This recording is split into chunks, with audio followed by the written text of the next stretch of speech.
Bagaimana cara melaksanakan sholat daim? Saudaraku yang aku cintai karena Allah, sebelum kita memahami sholat daim, ada baiknya kita memahami apa sebenarnya arti dari kata sholat itu.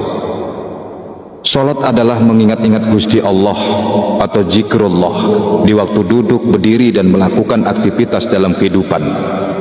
Sedangkan kata daim itu memiliki arti terus-menerus ataupun tak pernah putus. Jadi, jika kedua kata itu digabungkan, maka sholat daim itu berarti mengingat-ingat Gusti Allah tanpa pernah putus, atau zikrullah secara terus-menerus. Salah satu contoh dari sholat daim dapat kita tauladani dari sejarah saat Mbah Kanjeng Sunan Bonang mengembleng Raden Mas Said yang pada waktu itu sebelum bergelar Sunan Kalijogo. Saat itu Sunan Bonang sudah mengajarkan apa yang dinamakan sholat daim pada Raden Mas Said. Bagaimana sholat daim itu? Pertama kali Sunan Bonang menyuruh Raden Mas Said untuk duduk, diam, dan berusaha untuk mengalahkan hawa nafsunya sendiri.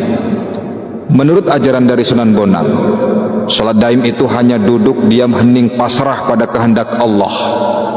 Raden Mas Said tidak disuruh untuk zikir ataupun melakukan ritual apapun. Apa rahasia di balik duduk diam tersebut? Cobalah Anda duduk dan berdiam diri sekarang, maka hawa nafsu Anda akan berbicara sendiri. Ia akan melaporkan hal-hal yang bersifat duniawi pada diri Anda. Hal itu semata-mata terjadi karena hawa nafsu kita mengajak kita untuk terus terikat dengan segala hal yang berbau dunia. Awalnya orang diam pikirannya kemana-mana, namun setelah sekian waktu diam di tempat, akal dan keinginannya akhirnya melemas dan benar-benar tidak memiliki daya untuk berpikir. Energi keinginan duniawinya lepas dan lenyap. Dalam kondisi demikian, manusia akan berada dalam kondisi nol atau suung total, karena ego dan hawa nafsu sudah terkalahkan. Demikian juga dengan kondisi Raden Mas Said ketika bertapa di pinggir kali. Ia hanya pasrah dan tidak melakukan ritual apapun, hanya diam dan hening. Hingga akhirnya Sunan Kalijaga bertemu dengan guru sejatinya. Keutamaan diri ini adalah mengetahui hakikat solat, sembah dan pujian.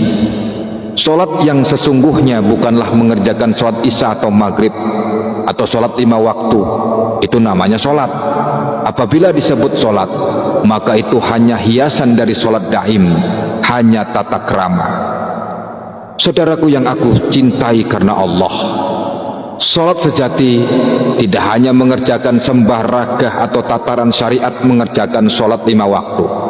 Solat sejati adalah solat daim, yaitu bersatunya semua indrah dan tubuh kita untuk selalu memujinya dengan kalimat penyaksian bahwa yang suci di dunia ini hanya Tuhan.